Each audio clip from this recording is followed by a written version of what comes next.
Welcome everyone. In today's video I wanted to talk about all of the important things that happened in the Solana ecosystem last week, and just to start off with, I know things are looking bad right now.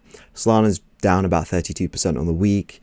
Everything else has plunged into a bear market, and it looks like prices are going to be depressed for a while. But all that I can say is that if you're into crypto and you like it, I think you should definitely go ahead and stay around. Stick with the ecosystem. You don't necessarily have to own any tokens, but just be aware of what's going on. And hopefully you can come out of this learning, what's important, what's not important, and what to do for the next bull run. But now let's get into what happened in Solana last week. So the first item is Zeta Markets. So they went live on Mainnet. So Zeta Markets is an options trading protocol. So you can trade calls, puts, various different options trading strategies on Zeta Markets. And what's nice about it is that I don't think you have to use a VPN if you're from a restricted jurisdiction. So definitely go ahead and check it out. Although deposit limits are currently about $200. I don't know if this might be changed by the time you actually go ahead and watch this video, but just be aware of that. The next item comes from Cyclos Finance. So they're live on Mainnet. So if you're familiar with Cyclos Finance, they're the concentrated liquidity Uniswap v3 style DEX. So there'll be fully customizable LP ranges. So you can choose the range of which you want to provide liquidity, and you have NFT liquidity positions. So this is cool. They claim to be the first concentrated liquidity market maker live on Solana Mainnet, although I think there are a couple of others that have launched first, but I think Cyclos Finance might be the first full launch, if you understand. The next item comes from Treasure Island. So if you're not familiar with Treasure Island, basically it's Chest Finance, but they rebranded. And let's talk about their rebrand. So Chest Finance, they used to do essentially just structured products. You'd be able to use Chest Finance to get yield on various different crypto collateral. Essentially, you'd be able to use that collateral to sell calls or sell puts. But now they've rebranded, and I think this is quite interesting. So they rebranded into Treasure Islands. Treasure Islands float across the DeFi sea. Players will be able to stake and earn in structured product chests, swap and trade on a DEX with the coin master, provide liquidity in farms, and vote on protocol-wide policies that will govern the DeFi sea. So to me, this sounds like DeFi kingdoms or DeFi land, just essentially gamified DeFi. So this will be interesting to see how it works out. I think a lot more projects are going about that sort of strategy because we saw how successful DeFi Kingdoms was. So it's only natural that other projects will seek to replicate that success. So they also have pirate NFTs. So for the NFTs, this is their utility. You have access to 12% staked chess tokens and up to 120% voting boost at the DeFi Sea Council, and the ability to evolve the Gen 0 pirates into Gen 1 pirates in the future. So essentially this is another 10k profile pic drop, but they've given some utility to it because it's integrated in with Treasure Island, so that's cool.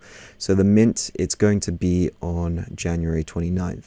The next item comes from Bunny Duck. So Bunny Duck is a new DeFi protocol. It sort of came out from nowhere, but this is interesting. So essentially what you can do, you can take stablecoin LPs from Mercurial Finance and Saber, take them to Bunny Duck, stake them in the farms, and then you can get higher yield than what you would get LPing in Saber or Mercurial Finance. So you're currently getting 21% from this USDC farm, which is really good if you think about it, because stablecoin yields are going to get crushed. We're no longer in a bull market anymore. People are going to fly into stables and they're going to start yield farming it. The next item comes from Penguin Finance. So they finally went live on Mainnet with their bond product. So essentially this is just like Olympus Pro or Invictus Flare. They allow protocols to own their own liquidity, and they've partnered up with Bunny Ducky in order to sell their liquidity.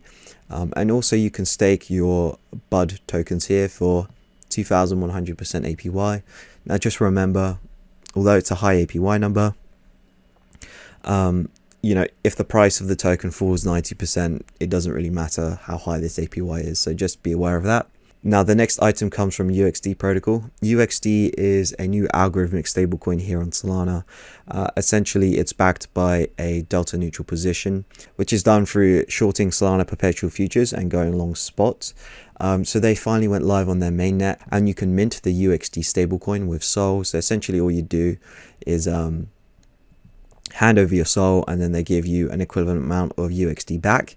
So there will be retroactive airdrops to UXD holders, Saber and Sunny and other pool LPs as well. So you know, if you just want to do some stablecoin yield farming in Mercurial Finance, for example, you're currently getting 26.78% APY for LPing in the UXD3 pool.